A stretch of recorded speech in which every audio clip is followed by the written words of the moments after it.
Hello everyone, मैं हूँ हीना और आप देख रहे हैं लीगल परसेप्शन। आज की वीडियो में आईपीसी के सेक्शन 301 पर चर्चा करेंगे। धारा 301 के बारे में आज की वीडियो में हम जानेंगे। छोटा सा सेक्शन है, पढ़ लेते हैं कि क्या कहता है। लेकिन आगे बढ़ने से पहले मैं आपको बता दूं कि अगर आप इस वीडियो लेक्चर की पीडीएफ लेना चाहते हैं, आप टेलीग्राम पर हमें ज्वाइन कर सकते हैं। वहां से आप इस सेक्शन की पीडीएफ ले सकते हैं, आज के लेक्चर की पीडीएफ ले सकते हैं। इसके अलावा आज के टॉपिक के अलावा आपको और भी कई सारी पीडीएफ वहाँ पर मिल जाएंगी। इसके अलावा अगर आपने अभी तक इस चैनल को सब्सक्राइब नहीं किया है या आप इस चैनल पर नए हैं तो जल्दी से चैनल को सब्सक्राइब कर लीजिए, क्योंकि जिस तरह से हम आईपीसी को एक एक सेक्शन करके या एक एक टॉपिक करके जैसे हम कवर कर रहे हैं केस लॉ के साथ, उसी तरीके से हम आगे के जो मेजर लॉज हैं उनको भी कवर करेंगे। तो चलिए आज के टॉपिक के बारे में जान लेते हैं। क्या कह रही है धारा 301? जिस व्यक्ति की मृत्यु कारित करने का आशय था यानी इंटेंशन थी, उससे भिन्न व्यक्ति की मृत्यु कारित करके आपराधिक मानव वध करना।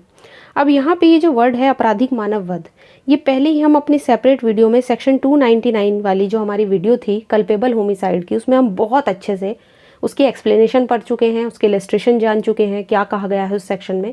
केस लॉज भी हम उस सेक्शन पे बहुत सारे ऑलरेडी डिस्कस कर चुके हैं। तो यहाँ पे हम कल्पेबल होमिसाइड क्या है ये डिस्कस नहीं करेंगे।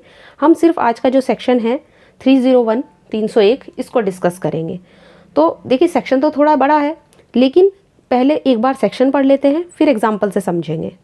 तो चलिए, क्या कहा गया है कि यदि कोई ऐसी बात करने के द्वारा जिससे उसका आशय मृत्यु कारित करना हो, जिससे वो जानता हो कि मृत्यु कारित होने की संभावना है, किसी व्यक्ति की मृत्यु कारित करके या जिसकी मृत्यु कारित करने का उसका ना तो इंटेंशन था यानी ना तो आशय था, ना उसे ये संभावना थी, ना ही उसे मतलब वो जानता था कि उसकी मृत्यु कारित कर देगा, आपराधिक मानव वध करे, तो वो अपराधी द्वारा किया गया आपराधिक मानव वध उस भांति का होगा जिस भांति का वो तब होता यदि वो उस व्यक्ति की मृत्यु कारित करता जिसकी मृत्यु कारित करना उसके द्वारा आशय भी था और वो जानता था कि उसके द्वारा उसकी मृत्यु कारित होना संभाव्य है। लॉ की जो लैंग्वेज है देखिए थोड़ी सी टिपिकल, थोड़ी सी डिफ़िकल्ट है, समझने में थोड़ी सी कठिनाई होती है, थोड़ी सी प्रॉब्लम होती है। तो इतना बड़ा सेक्शन तो याद रहना थोड़ा मुश्किल है कि हम बिल्कुल वर्ड टू वर्ड जाकर इसको लिखें या बिल्कुल वर्ड टू वर्ड हमें याद हो।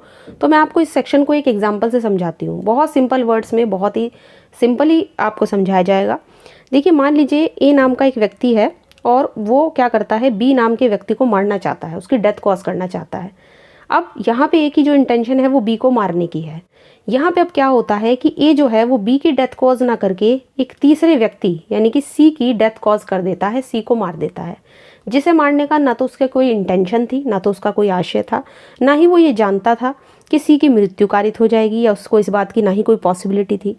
तो फिर भी यहाँ पे ये माना जाएगा कि ए जिसने जो बी को मारना चाहता था, जिसने सी को मार दिया उसकी जगह पर, तो वो उसी की मृत्यु कारित करता, यानी कि उसका इंटेंशन सीधा उसी को मारने का था, ये माना जाएगा। अब यहाँ पे एक और एग्जांपल ले लेते हैं, इतना आपको क्लियर हो गया होगा। मान लीजिए एक और एग्जांपल से इसको समझते हैं। मान लीजिए ए बी को मार डालने के लिए उस पर गोली चलाता है। क्या करता है? गोली चलाता है। अब यहाँ पे जो वो गोली चला रहा है किस पे? बी पे चला रहा है, लेकिन वो गोली बी की बजाय किसको लग जाती है? सी को लग जाती है। चलानी थी उसको बी पर, लेकिन लग जाती है सी को।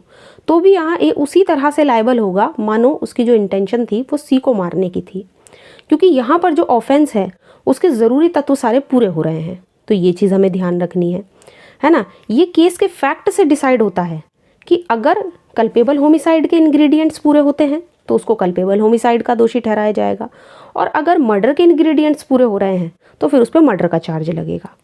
ठीक, तो यहाँ पे बहुत ही मेन पॉइंट है। और एक और बात इसमें क्या होगा कि एक्यूज को दोषी ठहराने के लिए, इस सेक्शन में एक्यूज को दोषी ठहराने के लिए दो मेन एलिमेंट्स बहुत ज़रूरी हैं, जिस पे मैंने आपने देखा होगा गौर किया है। एक तो आशय पर, या तो इंटेंशन होनी चाहिए उसकी, और दूसरा वो जानता हो यानी कि उसको नॉलेज होनी चाहिए इस बात की।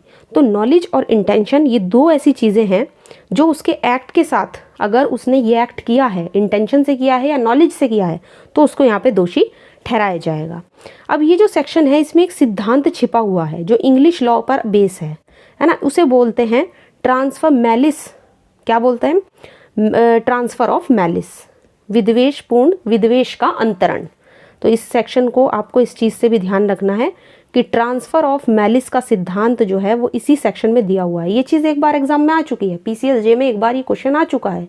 स्टेट का नाम अभी ध्यान नहीं आ रहा, लेकिन आ चुका है कि ट्रांसफर ऑफ मैलिस, विद्वेष का अंतरण का जो सिद्धांत है वो आईपीसी के किस सेक्शन में दिया गया है, तो वो दिया गया है सेक्शन 301। सेक्शन अच्छे से ध्यान रखना है, सिद्धांत अच्छे से ध्यान रखना है, और इसे ट्रांसफर ऑफ मैलिस कहा गया है। यानी उसका मतलब क्या हुआ, यानी मारना किसी और को था और मर गया कोई और, ठीक, डेथ किसी और की कॉज करनी थी बट उससे मर जाता है कोई और उस व्यक्ति से, तो उसे बोलते हैं ट्रांसफर ऑफ मैलिस।